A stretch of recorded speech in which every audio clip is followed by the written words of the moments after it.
Spoiler alert, tu cerebro cambia y es imposible controlar eso. Hola, bienvenidos nuevamente a mi canal de YouTube y bienvenidos a un nuevo episodio de esta serie de Funcional en Teoría. Y este es el capítulo número 2. En el día de hoy yo quiero hablar sobre cómo cambia el cerebro después de la maternidad. Antes de yo quedar embarazada y haber pasado por muchos procesos de fertilidad y haber durado muchos años para poder quedar embarazada, uno de mis principales miedos o la cosa que más me preocupaba y creo que le pasa a muchas mujeres es el hecho de tener miedo de perdernos a nosotras mismas. Ese era como mi mayor miedo. Yo decía, está bien, yo quiero tener un hijo, quiero tener una hija, pero no quiero dejar de ser yo. No quiero dejar de tener tiempo para mí. No quiero dejar de hacer cosas para mí. Spoiler alert, tu cerebro cambia y es imposible controlar eso. Claro, y cuando tú te ves que ya ha nacido el niño o la niña y de repente tú te ves que este individuo requiere todo de ti, requiere todo tu tiempo, requiere toda tu energía, todo, entras en un caos y entras en un colapso. Es muy fácil decir, no quiero que pase esto, pero hay muchas cosas que realmente nosotros no podemos controlar. Y tú no puedes entender algo, o sí tú puedes intentar entender algo, pero es más difícil cuando no te ha pasado directamente a ti o cuando tú no has experimentado eso. Por ejemplo, en mi caso, yo decía mucho eso, como no quiero perderme a mí misma, quiero seguir siendo yo, quiero seguir siendo fiel a mí, la. ¿Qué pasa? Que el cerebro de las mujeres después del embarazo, después de parir y durante el mismo embarazo, porque eso va sucediendo durante el mismo embarazo, cambia estructuralmente. ¿Qué implica? Que no es solamente que tú creas que tu cerebro está cambiando, que tú te sientas un poco diferente, es que la realidad es que cambia.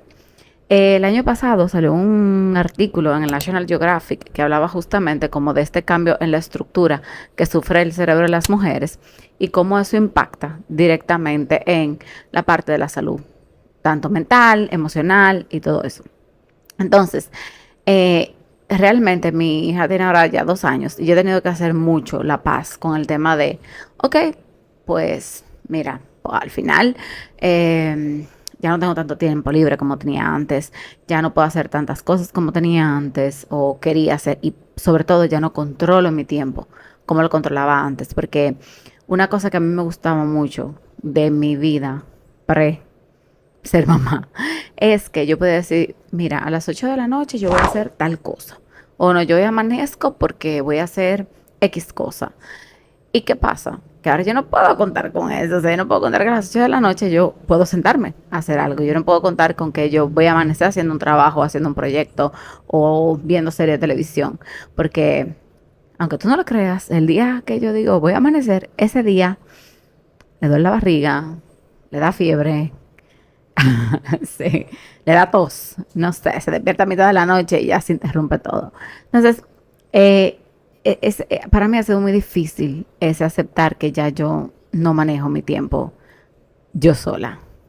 Entonces, ese estudio del National Geographic decía que los cambios que sufren las mujeres durante este periodo de gestación y después del nacimiento del niño no es algo que es pasajero, o sea, es algo que va a durar para toda la vida. Lo que sucede es que hay una reorganización funcional que va a tener un impacto directamente en la empatía, en la toma de decisiones, en la memoria y en el procesamiento emocional.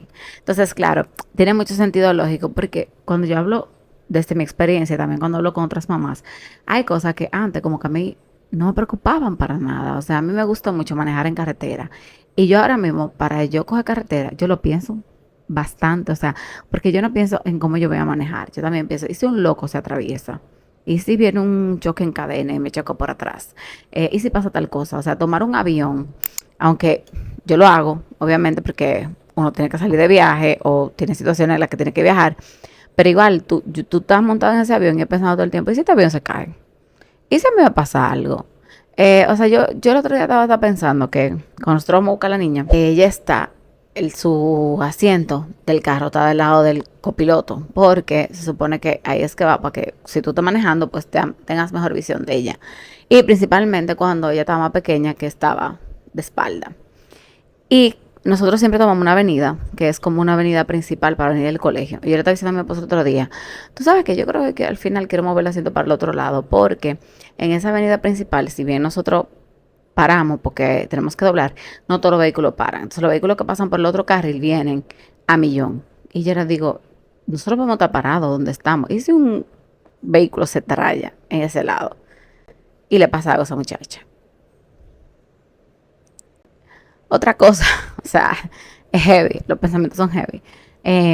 Otra cosa, por ejemplo, si estamos solos en la casa y si pasa algo, si entra alguien, o sea, miles de preocupaciones que tú a veces dices como, o sea, a uno lo mantenían vivo de casualidad. Y en el tema de la empatía, yo siento que eso ha sido uno de los cambios más grandes que yo he sufrido. No es como que antes yo no fuera empática, pero tenían que haber cosas como que conectaran conmigo directamente, como para que me afectaran directamente. Y por ejemplo, yo ayer estaba viendo la entrevista que le hicieron en Aprendamos Juntos a Isabel Allende. Y por ejemplo, ella contaba toda su historia con el tema de Paula. Ella contaba cómo escribir Paula la salvó de perderse. O sea, porque ella no sabía qué hacía con ese dolor. Y yo decía, ¿tú te imaginas que a mí me pase eso?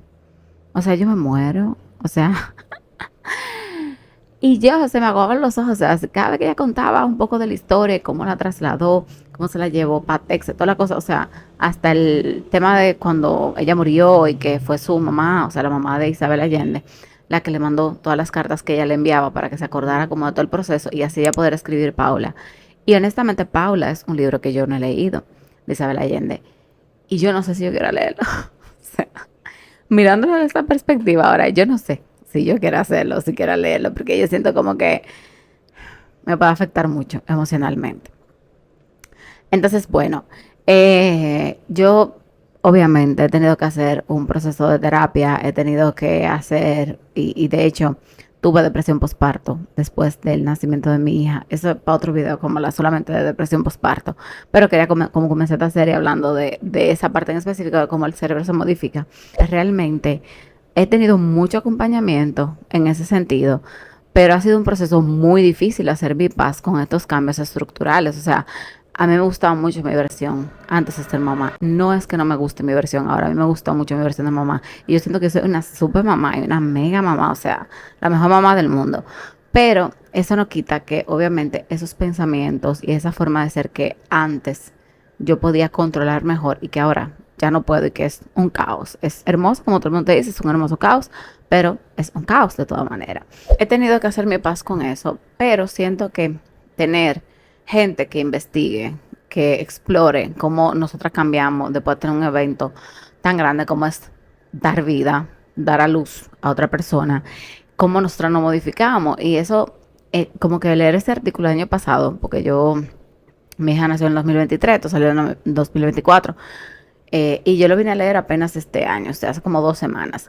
Para mí fue como una paz, como de que, bueno, tiene sentido porque al final mi cerebro cambió. Entonces, si mi cerebro cambió, yo voy a cambiar, obviamente, porque al final todo lo que tiene que ver con personalidad, emocionalidad, ser quien yo soy al final, está en mi cerebro. Al final todo está en tu cerebro. Entonces, si el cerebro se modifica, obviamente tú te vas a modificar también.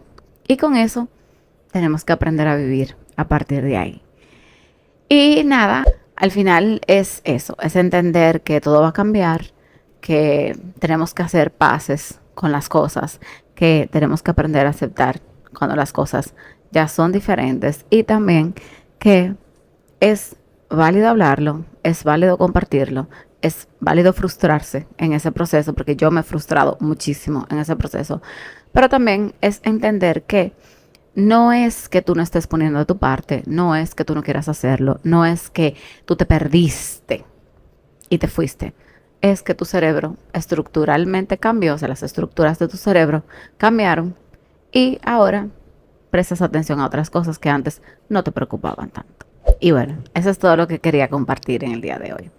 Si todo esto también resuena contigo, recuerda suscribirte a este canal, pero sobre todo que esta semana te sientas un poquito menos colapsada y un poquito más como tú.